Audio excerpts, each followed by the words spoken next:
Honorable Chairman of the Board of Governors, President of the African Development Bank Group, colleague governors, members of the Board of Executive Directors, ladies and gentlemen, let me express my profound gratitude and appreciation to His Excellency Dr. Adesina, President of the African Development Bank Group, management and staff for the high standards they have maintained in the overall management of the affairs of our bank. The 2020 Bank Group annual meetings had been scheduled to be held in Abidjan, Cote d'Ivoire, but due to the travel restrictions and health measures related to the COVID-19 pandemic, it has not been possible to meet physically, hence this important virtual meeting. Mr. Chairman, the outbreak of COVID-19 has not only affected our economies and livelihood of our people, but also the way we do our business. I do take cognizance that these meetings are taking place when the governors are faced with a huge burden of navigating the difficult journey of economic recovery occasioned by the unprecedented impact of the pandemic.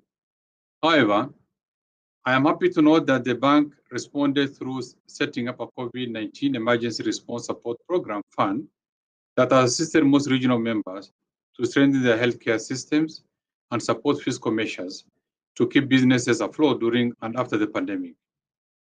Kenya in particular received from the fund a loan of euro 188 million. Mr. Chairman, the support we have received from the African Development Bank over the years have greatly contributed in the achievements of Kenya's long-term development blueprint, Vision 2030, which aims to transform Kenya into an industrialized, middle-income country, offering high quality of life to all our citizens. The vision is being implemented through successive 5-year medium-term plans. The third-term medium-term plan, 2018-2022, succeeds the second medium-term plan, 2013-2017, which implemented the policies, programs, and projects of President Kenyatta's administration as outlined in the Jubilee Manifesto on Agenda for Kenya 2013, 2017, and beyond.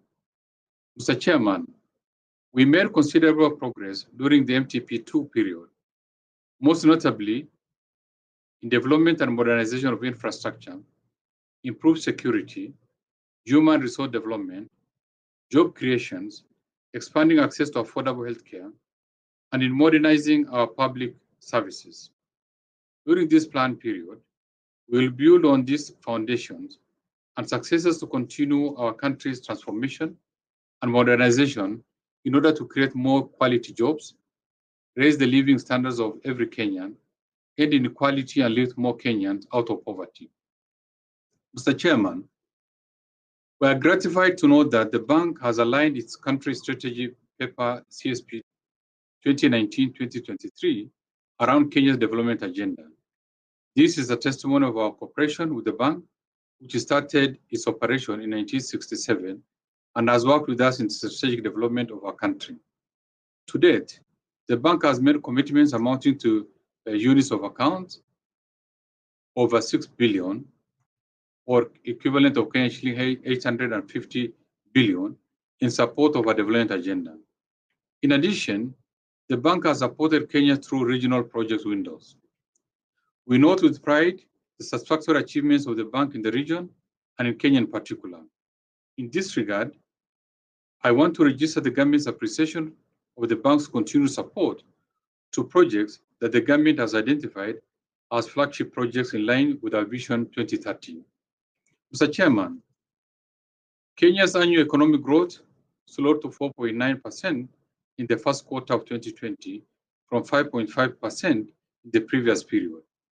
That was the slowest pace of expansion since the second quarter of 2017, as the uncertainty created by the coronavirus pandemic affected severely the country's tourism sector, as reflected in accommodation and food services that grew by negative 9.3% versus 9.9% in quarter four.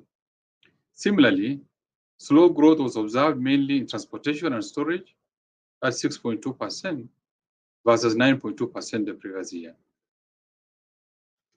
Finance and insurance at 6% versus 6.6% and real estate activities at 4.3% versus 5.1% the previous period. In contrast, solid rises were recorded in information and communication at 9.8% versus 0.3%, versus 9.4%.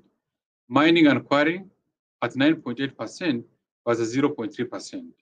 And agriculture grew at 4.9% versus 4% previous year. However, this economic growth will be negatively impacted by COVID-19 pandemic. Mr. Chairman, Kenya, like other African countries, requires substantial external support in order to combat poverty. Therefore, we need further review of our post-COVID recovery strategy. The bank, on its part, has played an increasing role in integrating African economies and strengthening cooperation among regional countries.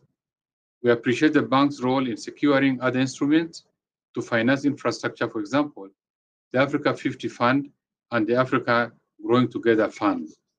Mr. Chairman, on the election of the AfDB president, Kenya supports the re-election of Dr.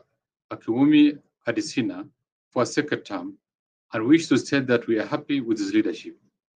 Mr. Chairman, I'd like to conclude by restating my government's appreciation for the excellent relations we've had with the bank over the time.